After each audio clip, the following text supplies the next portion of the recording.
많습니다. 그런 특별한 은혜를 하나님이 주신 것 같아요. 그런데 어느 날 왜 하나님은 나에게 이런 은혜를 주시나 생각을 하다가, 하나님은 모든 사람에게 공평하신데, 공평하신 하나님이기 때문에 저에게 특별히 은혜를 주신 것은 없다는 것을 제가 깨달았습니다. 하나님이 제게 주신 것은 모든 사람에게 동일하게 은혜를 주셨던 거죠. 그런데 왜 나는 특별한 은혜를 받은 것처럼 느껴지는가 생각을 하다가 하나 깨달은 것이 있습니다. 그것은 제 아내와 싸우지 않고 잘 살았기 때문이다, 이런 생각이 들었어요. 물론 왜 저도 안 싸웠겠어요. 치고받고 싸우지는 않았지만 서로 의견이 달라서 서로 마음이 불편하고 갈등이 있을 때 순간순간 그런 때가 있었죠. 그러나 결혼하고 지금까지 돌아보면 그 정도야 하지만 안 싸우고 잘 친하게 살았습니다. 그건 제 입장만 그래요. 그렇게 부부 사이가 주님이 말씀 안에서 기도로 잘 산 것만 가지고도 하나님이 주시는 은혜가 그렇게 강하게 놀랍게 드러날 수 있다는 것에 대해서 제가 놀랐어요. 왜냐하면 기도가 하나가 되고 영적으로 하나가 되고 그럴 때에는 제가 목회를 하면서 어려운 일이 생기거나 어떤 큰 문제가 생겨도 마음이 든든하고 어떤 문제도 반드시 해결된다라고 믿어지고 힘이 생깁니다. 그러나 반대로 있다가 서로 마음이 안 맞고 좀 갈등 관계가 있고 또 불편한 관계가 있을 때는 그것이 작은 상황일지라도 목회 전체의 기초가 제가 흔들흔들하는 것을 느낍니다. 특별히 어려운 문제가 없는 것 같은데도 제가 교우들을 돌보고 말씀을 선포하고 교인들을 치게할 수 있는 어떤 힘이 다 쑥 빠져나가는 것 같은 느낌을 갖게 됩니다. 요즘에는 목사만 그런 것이 아니고요, 일반 회사 직장에서도 사원들의 가정이 얼마나 회사 일에 중요하고 영향을 끼치는가 하는 것을 보고 진급에도 관련을 시킵니다. 학생들은 가정의 행복이 공부하는 일에 얼마나 큰 영향을 끼칩니까? 제가 학생회를 담당했을 때 고등학교 그 아이가 전교에서 5등 안에 들었어요. 천안 중앙고등학교를 다녔는데 그런들 서울대를 가네 이렇게 할 정도로 중학교 때는 거의 1등을 잘 놓치지 않고 키도 크고 아주, 근데 부부가 한참 사춘기 그때 막 부부가 제가 다 말할 수 없지만 갈등이 생기면서 얘가 방황을 그때 해가지고 공부는 고사하고 학교도 졸업을 못했어요. 그러니까 이 부부 관계가 얼마나, 가정의 행복이 얼마나 학생들에게 영향을 끼치는가, 그 인생에 있어서 전부 영향을 끼치는가를 우리가 보게 되는 것이죠. 심지어는 정부도 마찬가지입니다. 예전에 지미 카터 대통령 시절에 직원을 뽑을 때 그 가정이 어떠한가, 그것을 중요한 부분으로, 분별의 중요한 기초로 보았다고 할 정도로 가정이 우리의 삶 전체에 엄청난 영향을 끼치는가를 우리가 발견할 수가 있습니다. 우리의 삶에 가장 중요한 거, 행복에 있어서 가장 중요한 문제가 무엇인가? 저는 가정이라고 생각합니다. 오늘 가정에 대한 말씀을, 5월달 말씀을 나누면서 여러분 예수 그리스도 안에서 어떻게 우리가 행복한 가정을 이루게 되는지 주일마다 말씀을 나누는데 어떻게 행복해질 수 있는지를 말씀을 이어서 오늘 드리려고 합니다. 여러분, 행복한 가정의 문을 여는 열쇠는 바로 예수 그리스도 그분이십니다. 예수님을 믿으면 사람이 우리가 거듭난다, 그렇게 말합니다. 그렇게 표현해요. 그 말은 완전히 바뀐다 하는 말이에요. 예수님을 영접하는 순간에 사람이 완전히 바뀌는데 9가지로 바뀝니다. 9가지로. 예수를 믿고 예수님을 영접하는 사람의 성품이 9가지로 변화가 일어납니다. 그것은 성령의 열매라고 하고 9가지 성령의 열매라고 이렇게 표현합니다. 오늘 읽은 본문의 내용이에요. 예수를 믿으면 성품의 변화가 일어납니다. 사람이 바뀌니까 그 사람의 속에 있는 쥐는 가장 가까운 가족이 내가 바뀌니까 바뀌게 되는 것이죠. 그래서 정말 천국 같은 가정이 되어지는 것입니다. 오늘 말씀해 보니까 성령의 9가지 열매, 첫 번째 열매가 뭐죠? 사랑입니다. 예수님을 영접하면 우리 안에 가장 놀라운 변화는 뭐냐면 사랑을 알게 되고 사랑할 줄 알게 된다는 사실입니다. 예수님 그분 사랑이시기 때문에 그렇습니다. 하나님은 사랑이십니다. God is love. 하나님은 사랑이시다. 가정의 행복은 소유의 많고 적음에 달려있는 것이 아니고 그 가족들 구성원 안에 진정한 사랑이 있는가 없는가에 달려 있습니다.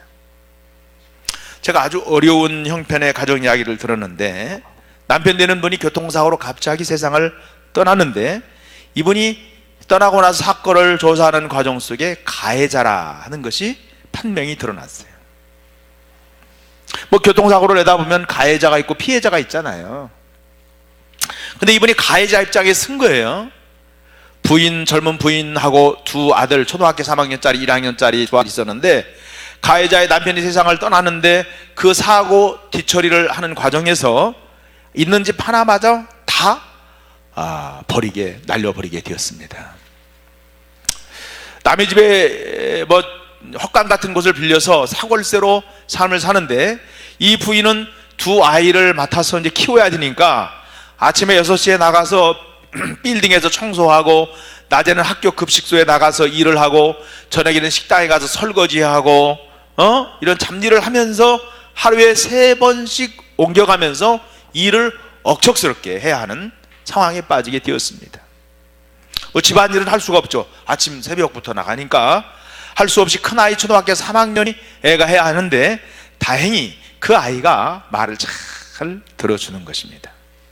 어느 아침에 일어나서 냄비에다가 콩을 담아놓고 그러고는 큰아들에게 쪽지를 남겨놓고 이렇게 출근을 했습니다. 영호야, 냄비에 콩이 담겨놨으니까 이것을 졸여서 오늘 저녁 반찬으로 해라. 콩이 물러지면 간장을 넣고 간을 맞추면 된다. 엄마가 이렇게 쪽지를 남겨놨습니다. 그날도 하루 종일 정말 몸이 부서져라고 일을 하고 저녁에 돌아오는 길에 너무 힘드니까 죽고 싶은 거예요. 언제까지 이렇게 살아야 되는가? 너무 힘들어서 마음이 무너지고 그래서 약국에서 이쪽 저쪽 약국에 수면제를 잔뜩 싸가지고 들어왔습니다. 집에 들어오니까 두 아이가 이불을 펴놓고 잠자고 있는데 큰아이 머리맡에 엄마에게라고 하는 큰 종이에 편지가 이렇게 써놓았는데 읽어보았어요. 엄마가 말해준 대로 콩이 물렁해졌을 때 간장을 보는데 동생이 짜서 못 먹겠다고 투정해서 한 대 때렸더니 울다가 잠들어 버렸어요. 열심히 콩을 잘 삶았는데 엄마 안 된 것 같아요. 엄마 용서해 주세요. 내일은 일 나가기 전에 저를 꼭 깨워서 콩 삶는 법을 가르쳐 주세요. 엄마 피곤하시죠? 저희들 때문에 엄마가 고생하시는 거 알아요. 꼭 건강하세요. 저 먼저 잘게요. 이런 내용입니다. 자살하려고 마음 먹었던 이분이 초등학교 3학년밖에 안 되는 어린 것이 엄마 말 잘 듣고 열심히 잘 살겠다고 엄마 건강하세요 이렇게 쓴 편지를 눈물 범벅이 되어서 읽고 수면제를 화장실 변기에다가 쏟아 버렸습니다. 그리고 큰 아들이 만든 콩자반이죠. 짜서 작은 아들이 못 먹겠다고 불평하던 그 콩자반을 눈물로 엄마가 흘린 채로 다 먹었다고 합니다. 여러분, 아무리 어려워도 가족들 사이에 진정한 사랑이 있다면 그 가정은 반드시 일어나게 되어 있는 줄로 믿습니다. 실제로 우리가 살아보면 우리에게 가장 중요한 것이 사랑이에요. 진정한 사랑입니다. 예수님을 구세주로 영접한 사람이 일어나는 가장 놀라운 변화, 가장 놀라운 성품의 변화가 있다면 그 진정한 사랑을 알게 되더라고 하는 것입니다. 그것은 그 진정한 사랑을 받게 되기 때문이죠. 자기가 그런 사랑을 받았다는 사실을 예수 그리스도 안에서 알게 되기 때문에 그렇습니다. 요한일서 4장 7절부터 11절 말씀 보니까 사랑하는 자들아 우리가 서로 사랑하자. 사랑은 하나님께 속한 것이니 사랑하는 자마다 하나님으로부터 나서 하나님을 알고 사랑하지 아니하는 자는 하나님을 알지 못하나니 이는 하나님은 사랑이심이라. 하나님의 사랑이 우리에게 이렇게 나타난 바 되었으니 하나님이 자기의 독생자를 세상에 보내심은 그로 말미암아 우리를 살리려 하심이라. 사랑은 여기 있으니 우리가 하나님을 사랑한 것이 아니요 하나님이 우리를 사랑하사 우리 죄를 속하기 위하여 화목제물로 그 아들을 보내셨음이라. 사랑하는 자들아 하나님이 이같이 우리를 사랑하셨은즉 우리도 서로 사랑하는 것이 마땅하도다. 예수님을 믿고 하나님의 사랑을 내가 알게 되고 체험하게 되면 내 평생에 받아보지 못한 사랑이 하나님이 이미 나에게 주셨다는 것을 깨닫게 되는 것입니다.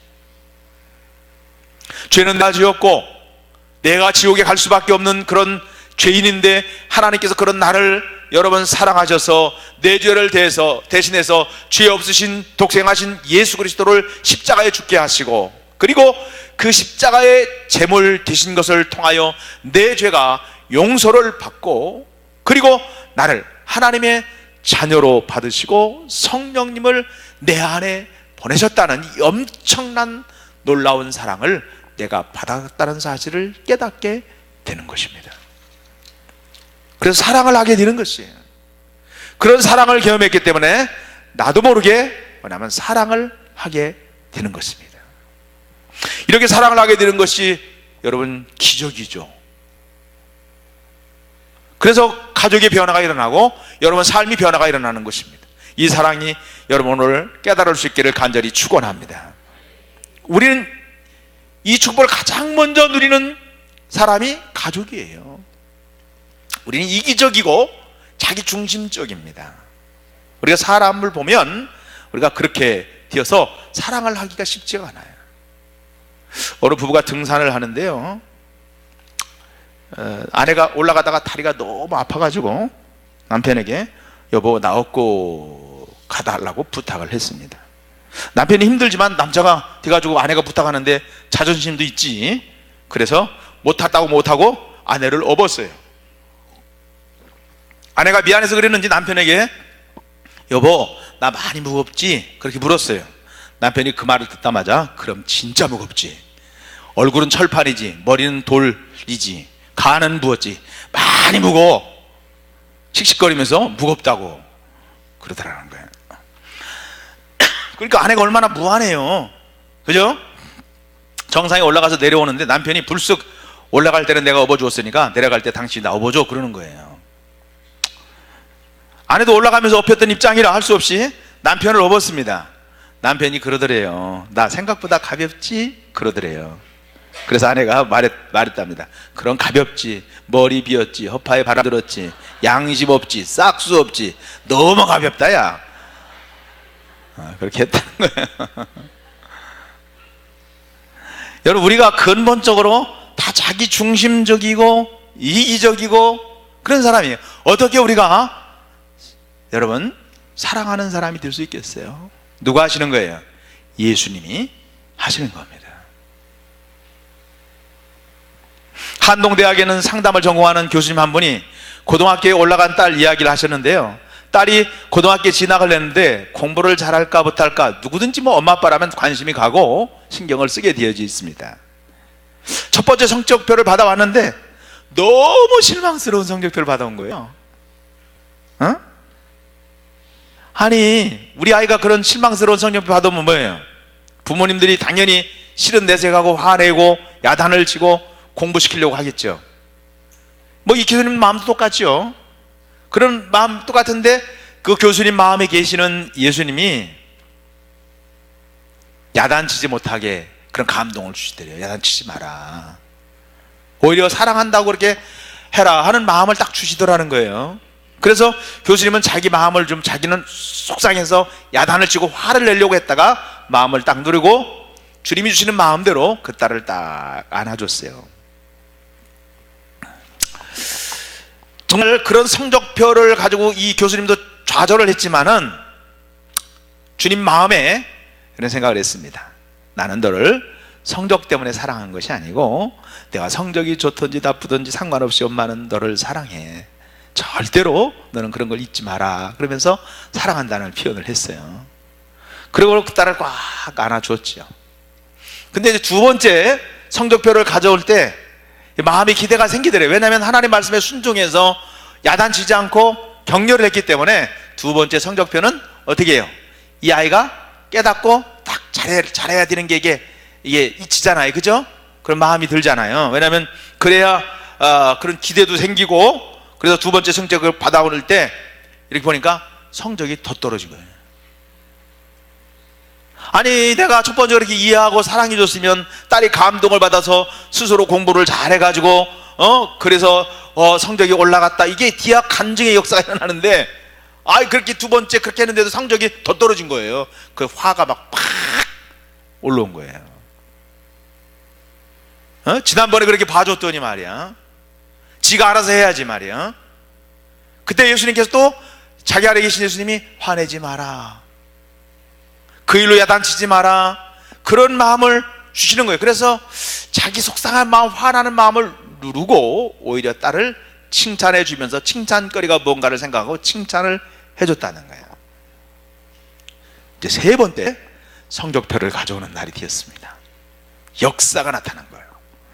딸이 성적표 가져오는 날 문을 활짝 열고 막 정말 기쁜 얼굴 모습을 하고 환한 모습을 하고 들어오는 거예요. 얼굴 보면 알잖아요. 그죠? 여러분 얼굴 보니까 내가 알 수가 없네. 그 얼굴 보고 환하게 열고 들어오는데 자기 생각할 때 역사가 일어났구나 깨달아지더라는 거예요. 역시 우리 하나님은 멋진 하나님이야. 그래서 성적표를 꺼내면서 웃으면서 엄마한테 갖다 주는데 가슴이 뛰더래요. 기대가 막 뛰고. 근데 성적표를 딱 펴보니까 세상에 형편없는 성적표는 어제나 오늘이나 달라진 게 아무것도 없어요. 그걸 보는 순간 자기 마음이 확 무너지면서 내가 진짜 잘한 건가 이 아이한테. 세상에 이 성적표가 이게 뭐야 이게. 어지간해야지. 그러면서 막 속상한데 순간 하나님이 응답이다 하는 마음이 딱 들면서 깨달아지는 게 뭐냐면, 도대체 이 한국 땅에서 학교 성적 때문에 방황하고 거짓말하고 가출하고 심지어는 자살한 아이들도 있잖아요. 그런데 이런 성적표를, 형편없는 성적표를 가지고 보모도 당당하게 기쁜 마음으로 엄마에게 성적표를 딱 하니 내놓는 이런 아이가 이 대한민국 땅에 누가 있나 이런 생각이 딱 들면서 자기 딸을 보니까 그 자체가 기적이더래요. 아니 이런 성적, 어지간한 성적표 해야죠. 이런 성적표를 가지고 그렇게 밝은 표정으로 기쁜 표정으로 엄마한테 가져올 수 있단 말인가. 이게 기적 아닌가. 그거 생각하니까 너무너무 감사하더래요. 하나님 이건 정말 주님이 하신 것입니다. 이렇게 고백이 자기도 모르게 나오더라는 거예요. 여러분 이런 강을 들을 때 좀 은혜가 되기는 하죠. 그런데도 아마 한편으로는 나는 그거 싫어 그러면 또 이 가운데 있으리라고 생각이 되어집니다. 여러분 사랑이 중요하다고 다 정말 믿을까? 사랑이 중요하다고 정말 다 믿을까요? 저는 경험으로 볼 때 그렇지 않다는 것을 알았어요.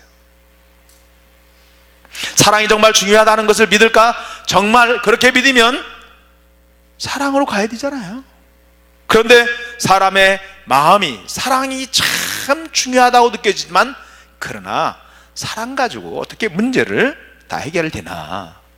사랑은 너무 나약한 것이고 그것은 너무 사랑 타령만 한다는 것은 사치스러운 생각이다. 현실이 그렇지 않은데 어떻게 사랑 타령만 할 수 있는가 이렇게 생각하고 있는 사람도 많습니다. 돈 중요하잖아요. 돈 얘기하니까 갑자기 정신이 번쩍 들죠. 진짜 중요하잖아요. 좋은 학교, 내 자식이 인류대학에 가고 좋은 학교에 들어간다, 정말 포기할 수 없는 것이죠. 사랑, 학교에서 여러분, 학교에서 선생님이 여러분 자녀를 보면서 이 아이는 사랑이 참 많아요, 그런 말을 들으면 마음이 뿌듯하고 내가 아이 잘 길렀구나 이런 생각이 들기보다는 무슨 생각이 들어요? 그래가지고 험한 세상 어떻게 살려고 그러냐, 이러면 이런 속도 없이 다 퍼주기만 해가지고 어떻게 해? 네가 걱정을 하는 것이 현실입니다. 부모의 생각이에요. 그것은 사랑에 대해서 정확하게 아직도 답을 얻지 못하고 있기 때문이 아닙니까? 그렇기 때문에 사랑을 해줘야 할 때 자꾸 그 사랑의 기회를 놓치는 거예요. 사랑하는 성도 여러분, 사랑이 인생의 답입니다. 제가 얼마 전에 예고를 다니는 학생에 관한 이야기를 들었는데요, 이 학생은 정말 피아노를 잘 치는 아이예요. 천재성을 가진 아이예요. 상이라는 상은 다 휩쓸고 어려서부터 그렇게 재주가 아주 특출한 아이예요. 예고를 졸업할 때가 되었는데 독일에 있는 대학에서 전 학년 아주 풀 생활비까지 스콜라십을 줘가지고 장학금을 줘서 그 아이를 받기로 약속을 하고 독일 유학을 가기로 예정을 한 아이입니다. 졸업을 앞두고 있는데 갑자기 아이가 시름시름 아파서 병원을 데리고 갔어요. 그랬더니 3개월밖에 살지 못한다는 진단을 받은 거예요. 그 말을 듣고 엄마가 기절했습니다. 기절했어요. 이런 일이 있을 수 없다고 생각했어요. 내가 어떻게 이 아이를 키웠고 어떻게 가르쳤는데, 아니 3개월밖에 못 산다는 말이 그게 있을 수 있는 일이냐. 그리고 목사님에게 찾아가서 통곡을 하면서 상담을 하는데 내가 지금까지 그 아이에게 한 말은 딱 2마디밖에 없었다는 걸 깨달은 거예요. 하나는 밥 먹어, 또 하나는 피아노 쳐. 그 말밖에는 한 게 없다고 자기가 깨달아지면서 하나님 앞에 기도했다는 거예요. 하나님, 내 아이 먹어, 쳐, 이거 말고 또 다른 말을 할 수 있는 기회를 하나님 허락해 주세요. 또 다른 말을 할 수 있는 기회를 허락해 주세요. 그러나 하나님은 그 기회가 허락되지 않았습니다. 왜냐하면 사랑이 정말 중요하다는 것이 자기 생각 가운데 인정하지 않았기 때문에 그래요. 나중에 가보면 압니다. 결국은 사랑이구나. 여러분 인생을 살면서 마지막 순간에 어떤 급박한 상황에 죽음이 딱 다가왔을 때 여러분 가까운 사람에게, 가족에게, 자녀에게, 부모에게, 아내와 남편에게 무슨 말을 하던가요? 사랑한다고, 미안하다고 그 말 하잖아요. 내가 당신 정말 사랑한다고. 여러분 사랑이 모든 삶의 문제의 답이며 가정 문제의 답이며 그리고 가장 강한 것입니다. 인도의 선교사로 파송을 받은 분이 떠나면서 선교사로 가는 것이 이제 결단을 하고 아주 비장한 각오로 가야 될 것 같아서, 그래서 자신을 보니까 나약하기 그지없고 준비한 것이 별로 없어요. 그래서 기도를 작정 기도하면서 무작정 강하게 해주세요. 주님 강하게 해주세요. 기도를 했대요. 그랬더니 주님이 자기에게 물어보되 강한 것이 무엇이냐. 그래서 강한 것이 뭐냐 그럴 때 생각이 안 나는데 주님이 자기에게 깨달음을 주시는데 아가서 말씀을 생각나게 해주시대요. 사랑은 죽음보다 강하고, 사랑은 죽음보다. 그렇구나. 진정한 사랑이 바로 사랑이라는, 진정이 필요한 게 뭐냐, 사랑이라는 것을 깨달았다. 그리고 그 사랑은 내 안에 계신 예수 그리스도 그분인 것을 자기가 깨달았다는 거예요. 그러면서 그 선교사님 마음이 평안해지고 행복해지고 담대해지고 그리고 힘을 얻었다는 거예요. 여러분 모두가 이것을, 저와 여러분이 깨달을 수 있길 예수님의 이름으로 축원합니다. 예수님의 이름으로 축원합니다. 여러분 사랑은 가장 강한 것입니다. 모든 가정 문제의 답입니다. 그것은 예수 그리스도 안에 있습니다. 예수 그리스도 그분 안에 사랑이 있습니다. 그래서 예수님을 영접하면 우리가 사랑을 알게 되고 사랑을 깨닫게 되고 사랑하는 사람으로 바뀌게 되는 거예요. 이런 사랑이 저와 여러분에게 있어지기를 주님의 이름으로 축원합니다. 두 번째는 오늘 성령의 열매는 희락이라. 희락은 뭐예요? 기쁨입니다. 기쁨. 예수님을 구주로 영접한 사람은 놀라운 변화를 가져오게 되는데 그것은 희락, 기쁨이 일어나게 되는 것이에요.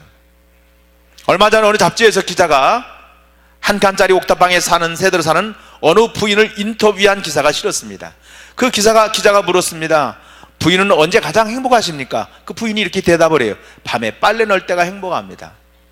그때 하늘의 별을 바라보면서 나는 행복하구나 하는 느낌이 간다는 거예요.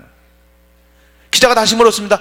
왜 밤중에 빨래를 해요? 그랬더니 그 부인이 대답을 했어요. 낮에는 주인집이 빨래줄을 쓰니까 낮에는 쓸 수 없고 밤에만 빨래줄을 쓴다는 거예요. 그 말하던 그 부인의 눈에 별이 총총 빛나고 있다고 기자는 썼습니다.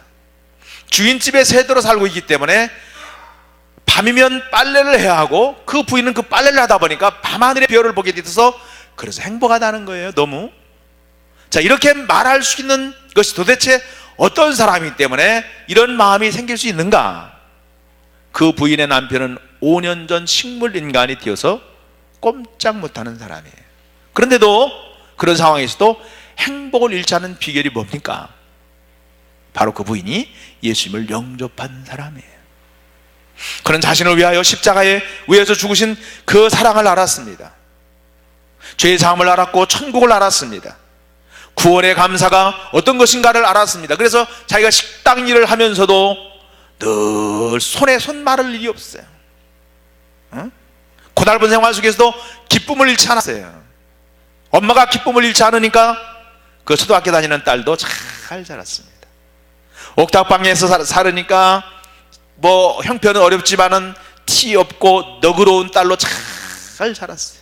이 딸은 또 되다 그러져서 아빠 눈에다가 보여주면서 그런 방법을 의사소통을 해요. 아빠가 눈으로 말하고 행복하게 아빠의 손을 자신이 버려대고 웃는 딸, 그 모습이 얼마나 아름다운지 기자는 그 모습에서 천상의 기쁨을 느꼈다고 썼습니다. 여러분, 기쁨은 환경으로 오는 게 아닙니다. 내가 뭘 많이 가졌기 때문에, 내가 무슨 하고 싶은 일에 대해 성공을 했기 때문에 기쁠 것 같지만 진정한 기쁨은 그렇게 오는 게 아니에요. 진정한 기쁨은 그리스도 안에서 옵니다. 무슨 뜻이에요? 회개로 오는 기쁨입니다. 그것은 우리 안에 죄가 다 이렇게 해결되어지고, 여러분, 우리 안에 죄가 있으면 기쁨이 막아져요. 기도를 막아버립니다. 죄책감에 눌려 있어서 그 심령이, 여러분, 뭘 소유해서 얻어지는 게 아니에요. 다 잃어버립니다.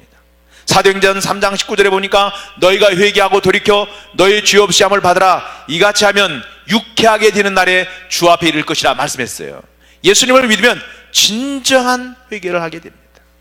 이 회개가 죄의 문제로부터 내 심령을 풀어주는 역사예요. 그래서 용서받은 심령, 그 심령이 가장 놀랍게 누리는 것이 뭐냐면 기쁨입니다.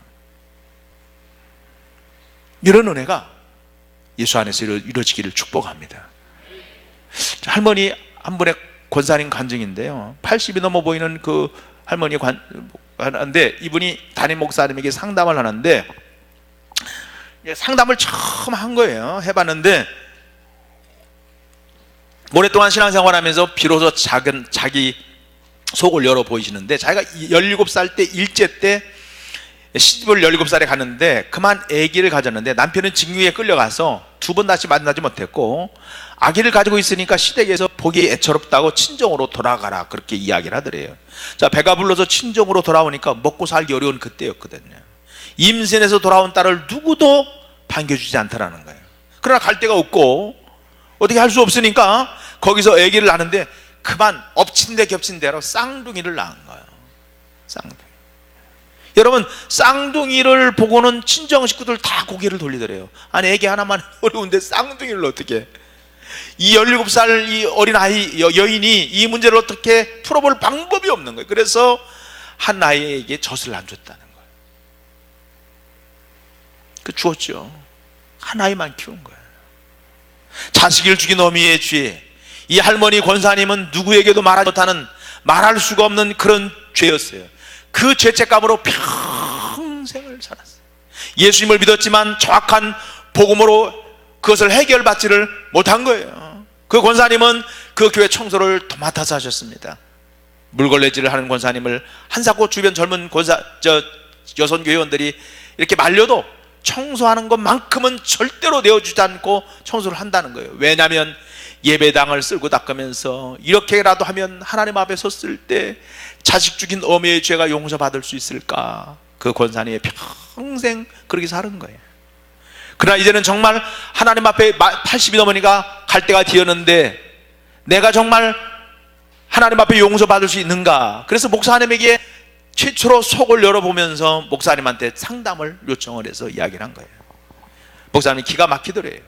어떻게 사셨나 싶고, 그 권사님을 붙잡고 기도해 드리기 전에 권사님 먼저 3번 아멘을 꼭 해주세요. 제가 말할 때마다 아멘 하세요. 자식을 죽인, 정말 어쩔 수 없는 절박한 형편에서 자식을 죽인 어미의 죄, 예수님께서 대신해서 십자가 지시고 죽으셨습니다 하니까 아멘을 못 하시는 거예요. 아멘 하세요. 그냥 울기만 하시는 거예요. 권사님 지금 아멘 하셔야 됩니다. 눈물 섞인 소리로 아멘 하셨습니다. 자식 죽인 어미의 죄, 이제 하나님이 기억도 하지 않습니다. 아멘 하세요. 아멘 했습니다. 자식을 죽인 어머니, 하나님은 사랑하는 딸로 받으셨습니다.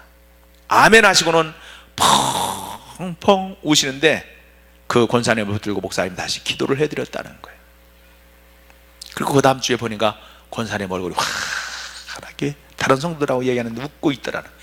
담임 목사님은 그 권사님이 수십 년 그 교회에서 신앙생활 하는데 한 번도 권사님 웃는 걸 못 봤는데 그 한 주간 지나고 나서 웃고 계시더라는 거예요. 여러분, 자식을 죽인 어미가 무슨 웃을 일이 있겠어요? 그런데 예수님 안에서 고백이 되어지고 용서받고 난 다음에 비로소 80 먹은 그 할머니 심령에 기쁨이 회복이 된 겁니다. 사랑하는 성도 여러분, 예수 그리스도 안에 주어지는 이 놀라운 기쁨이 바로 우리 가정에, 여러분, 우리 가정을 세우고 우리 가정을 살리는 그런 역사가 임하게 되어지는 줄로 믿습니다. 형편이 어떠냐는 중요하지 않습니다. 여건이 좋아서 기쁜 게 아니에요. 그 기쁨은 어려운 여건 속에서도 여러분 정말 그리스도 예수 안에 있을 땐 우리 기쁨이 있는 것입니다. 이 기쁨을 우리가 누려야 다른 사람에게 기쁨을 전해줄 수 있지 않겠어요? 다른 사람에게. 미국의 어느 의사가 그 아버님이 악성 췌장암으로 6개월밖에 살 수 없다는 그런 여러분 통보를 받았습니다. 그런데 이 아버지와의 관계가 안 좋았어요. 그 아버지는 너무 완고하고 또 감정이 메말리는 분이기 때문에 아들에게 애정 표현을 한 번도 해본 일이 없어요. 아버지로부터 사랑한다는 말을 들어본 적이 없었습니다. 살아면서 아버지에 대한 분노를 가지고 살았습니다. 그런 그 아들의 삶이 행복할 수가 없잖아요. 쓴뿌리 때문에. 그런데 이 아들의 의사가 아버지가 세상 떠날 때가 됐다는 것을 알고 마음에 소원이 생겼습니다. 아버지하고 화해하는 소원이 생겼어요.